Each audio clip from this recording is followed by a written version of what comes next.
ఒక వ్యక్తి ఒక రోజు చేత్తో తలని పట్టుకుంటాడు. తల మాయమైపోతుంది. అసలు ఏం జరిగిందంటే కొద్ది రోజుల క్రితం తన బట్టలు కూడా మాయమైపోతాయి. ఒక రోజైతే తనైతే చేత్తో అన్ని వస్తువులు పట్టుకోగానే అన్ని వస్తువులు కూడా మాయమైపోతాయి. ఇంకా ఆ విధంగానే ఫోన్ కూడా మాయమైపోతుంది. ఇంకా ఏంటని చిందే చుట్టుకనే బెడ్ మీద చేయి పెడతాడు. బెడ్ కూడా మాయమైపోతుంది. ఇంకేంటనైతే నా ఇల్లు మీద చేయి పెడితే ఇల్లు కూడా మాయమైపోయి కిందనైతే పడిపోతాడు. ఇంకా అతనికి ఇల్లు కూడా మాయమైపోతుంది. ఇంకేం చేయలేక తలను పట్టుకున్నప్పుడు తలను కూడా కొద్దిగా మాయమవుతుంది.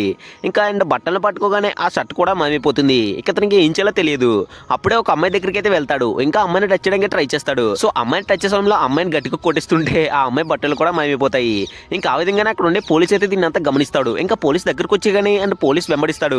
మనోడు బట్టలు లేకుండానే వీధిలో అంటే వెళ్తాడు. ఒక రోజు ఒక కార్ ని పట్టుకుంటాడు. కార్ మాయమైపోతుంది. అండ్ మనోడు రోడ్డు పైన ప్రయాణించేటప్పుడు పోలీస్ అయితే వెంబడిస్తూ ఉంటాడు. ఆ పోలీస్ అయితే పట్టుకోవడానికి ట్రై చేస్తాడు. అప్పుడే ఒక చిన్న పాప అయితే అక్కడి నుంచి దొర్లుకొని కింద పడిపోతుంది. ఇంకా మనోడు తెలివిగా వచ్చేసి ముందుకైతే పరిగెడదామని ట్రై చేస్తాడు. రెండు చేతులతో పట్టుకుముందా ఉంటాడు. కానీ ఇంక చేతులు మాయమైపోతాయని తెలిసి తెలివిగా తన వీపు మీద పెట్టి పాపనైతే రక్షిస్తాడు.